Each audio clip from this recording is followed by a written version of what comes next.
Hi, Tirumala Tirupati vlog பார்க்கலாமா? திருப்பதி போயிட்டு வந்தேன் ரீசெண்டாக 2 நாள் முன்னாடி. என்னெல்லாம் நான் பண்ணேன், எப்படி போயிட்டு வந்தேன் அப்படிங்கிறத நான் சொல்கிறேன். எனக்கு ஒரு வினோதமான ஒரு பழக்கம் இருக்குது. வினோதமான பழக்கம் இல்லை, ஒரு நல்ல பழக்கம்னே சொல்லலாம். எப்போவுமே ஃபுட் மட்டும் நான் கையில் எடுத்துன்னு போயிடுவேன் என்னால் முடிஞ்சப்போ. நானும் என் ஃப்ரெண்டும் தான் போயிருந்தோம். அதனால் 2 லெமன் பாக்ஸ் எடுத்துட்டாச்சு, லெமன் ரைஸ் கலந்து எடுத்துட்டாச்சு. அப்புறம் உருளைக்கிழங்கு நிறையவே பண்ணிட்டேன், ஆனால் கொஞ்சம் வேஸ்ட்டாக தூக்கி வேற போட்டோம். என்ன பண்ணுறது, சாப்பிட முடியல காத்தால்.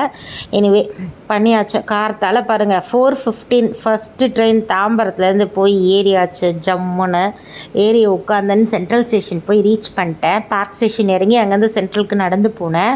இது சென்ட்ரல் ஸ்டேஷன் வழியாக உள்ளே போய் ரீச் ஆயாச்சு. டிஃபன் பாக்ஸ்லாம் கட்டி எடுத்துன்னு போயிட்டேன். சரியா, காரத்தால் சீக்கிரம் இருந்ததுனால சீக்கிரமாக பசிக்க ஆரம்பிச்சிடும்ல, ட்ரெயின்லேயே சாப்பிட்லாம் அப்படிங்கிற மைண்ட் செட் தான்.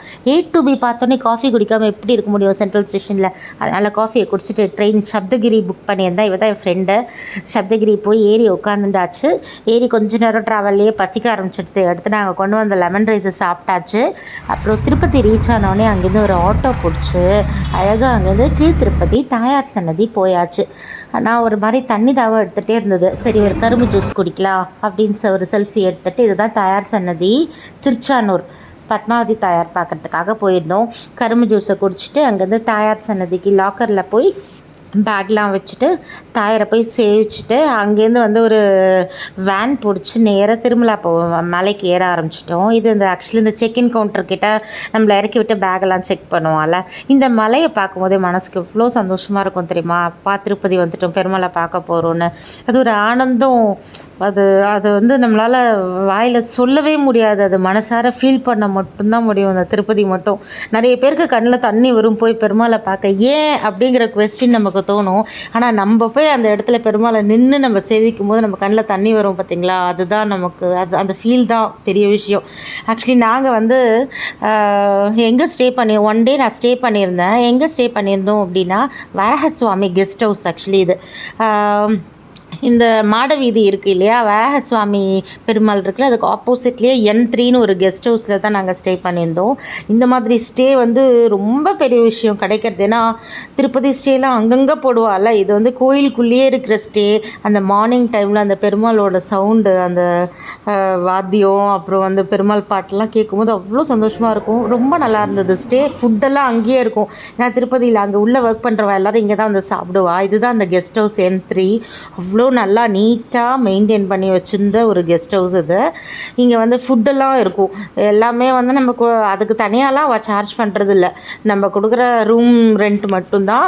எல்லாமே இருக்கும். மார்னிங் பிரேக்ஃபாஸ்ட், மத்தியானம் லஞ்ச் அவ்வளோ சூப்பராக இருக்கும். சாதம், பூஷ்ணிக்காய் சாம்பார், பீட்ரூட் கறந்து, சக்கரவள்ளி கறந்து, அப்புறம் சேமியா பாயசம், தயிர், ரசம், அப்படியே என்ன சொல்கிறது, அருமையான லஞ்சு.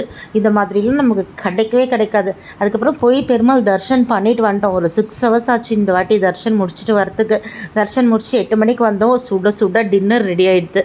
தோசை, சட்னி, கார்த்தால பண்ண பூஷ்ணிக்காய் சாம்பார், அதுக்கப்புறம் வந்து பிரசாதம் வேறு கொடுத்துருந்தா. திருக்கல்யாண பிரசாதம்லாம், புளியோதரை, சாம்பார் சாதம் எல்லாமே கொடுத்துருந்தா. எல்லாம் முடிச்சுட்டு அடுத்த நாள் கார்த்தால் அங்கேருந்து நாங்கள் கிளம்பி நாங்கள் சென்னை வரணும்.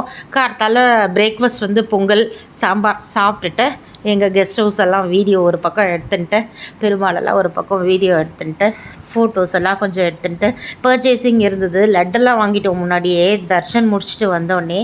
Darshan actually 6 hours. கொஞ்சம் டயர்ட் ஆகிடுது தான். வரஹசுவாமி ஆக்சுவலி நாங்கள் இன்றைக்கி மார்னிங் தான் போய் வரஹசுவாமி பெருமாளை சேவிக்கணும்னு பார்த்தோம். ஆனால் எங்களுக்கு வந்து ட்ரெயினுக்கு லேட் ஆகிடுது. நிறைய கும்பல் இருந்தது.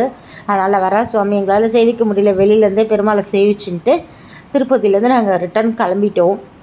கொஞ்சம் கடைக்கெலாம் போய் பர்ச்சேஸ் பண்ண வேண்டியிருந்தது. அதனால் அதெல்லாம் வாங்கிட்டு அப்படியே நடந்து ஒரு ஏசி பஸ் பிடிச்சி ரேணுகுண்டாலேருந்து எனக்கு ட்ரெயின் புக் பண்ணியிருந்தேன், ஒரு சூப்பர் ஃபாஸ்ட் எக்ஸ்ப்ரெஸ். அதனால் நாங்கள் பஸ் வந்து ரேணுகுண்டா டைரக்ட் பஸ்ஸில் ஏறி நேராக ரேணுகுண்டா வந்து இறங்கிட்டோம். ரேணுகுண்டா வந்து இறங்கிட்டு அங்கேருந்து ஆக்சுவலி நல்ல வேலை அந்த பஸ் வந்து ரேணுகுண்டா ஸ்டேஷனுக்குள்ளேயே நிறுத்தினா. நாங்கள் ரொம்ப நெக் ஆஃப் த மூமெண்ட்டில் தான் வந்தோம்.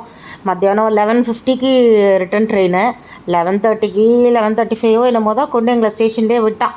எனிவே வந்து ட்ரெயினை நிம்மதியாக பிடிச்சி ஏறி உட்காந்தாச்சு. ஆனால் என்னென்னா ஃபுட்டு தான் ரொம்ப கஷ்டப்பட்டோம். சரி ஏதாவது வாங்கலாம் ட்ரெயினில், பசிக்கிறதேன்னு ஒரு லஞ்ச் வாங்கினோம். ஆனால் எங்களால் சுத்தமாக சாப்பிட முடியல, தூக்கி போட்டோம். அவ்வளோதான், பசியிலே வந்துட்டோம் ரிட்டன். அவ்வளோதான். ட்ரெயின் அவ்வளோ காலியாக இருந்தது. ஆக்சுவலி அது மும்பை ட்ரெயின், முன்னாடி நாள் கிளம்புன ட்ரெயின், அதனால் காலியாக இருந்தது. ஜாலியாக வந்துட்டோம். இதுதான் என்னோடய day trip to Tirumala. Bye.